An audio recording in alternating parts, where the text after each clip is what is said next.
Well, there is not a bad seat in the house at the theater in Murphy's. And that is where we find Cody's Caravan this morning, giving us the details on a very cool offer they have for folks who want to come out and see a show. Exactly, and I can confirm there is not a bad seat in the house. I have sat in 80% of them, but I gave up because my back was hurting. I was going to sit in all of them, but then I was like, okay, this bit's over. This bit's over. I think it was your knees. So we've been hanging out here. We learned that this used to hold sand. Yes, It used to hold sand.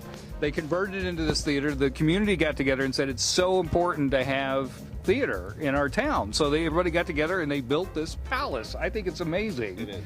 But I love the fact that you guys are just doing it, man. You're doing it. And these are professional shows that are coming up. Pro-fesh.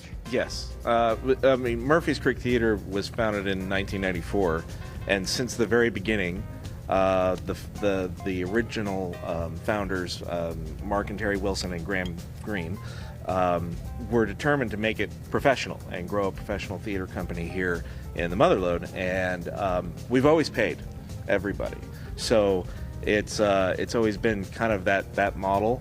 And of course, after Assembly Bill 5 went through, it became much more expensive because we have to hire everybody as an employee and not just as an independent freelance worker. So we can't just pay them a pittance or whatever we can afford from ticket sales. We have to pay them at least a minimum wage equivalent. So everybody that comes through here is like a full-on surviving artist. Yeah. They're not just getting paid. You know, we're doing.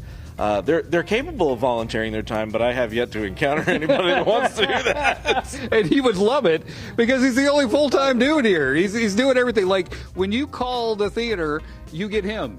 When you are going to the box office, a lot of times with the tickets, we get you. A lot of time. Building the sets, we get you. Yeah. And then, as an added bonus, you're now directing how many shows this year? I'll be directing 3 of the 4. And we just want to make very clear that the board of directors has really stepped up since reopening the theater in 2021. We've all been fumbling our way through this new landscape and paradigm, and they've really stepped up.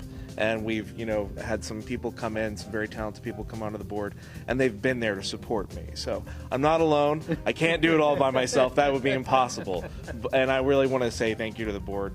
Make sure that they feel appreciated. I think it's really special. I do. I think this is really special that you guys are keeping this going, and you're bringing shows to the people here, and you're doing the thing where if you don't have any money, you can watch a show. If you do have some money, help out. What plays are you really excited about this season? I'm actually really excited about the next one. It's called The Cake, and it takes place in North Carolina with a woman named Della who has dreams and fantasies of being on a baking show in the United States. It's roughly like the British baking show, and then she gets visited by her goddaughter from New York City, and she wants to bake her a cake for her wedding to her wife. And, controversy comes. Controversy. Yeah. Just starting conversations. And I love this script in particular because I feel it doesn't paint anyone in a bad light. The characters are relatable on both sides of the fence, as it were, that you might anticipate that it might be offensive to some people, but I really think it's great to just have those conversations. Well, fantastic. I can't wait to see it. I can't wait for people to see it. Come see a show here. I'm telling you, this is such a special place, like no other, where you see a play at a place like this. Back to you guys. So cool. That's great, Cody. Thank you very much.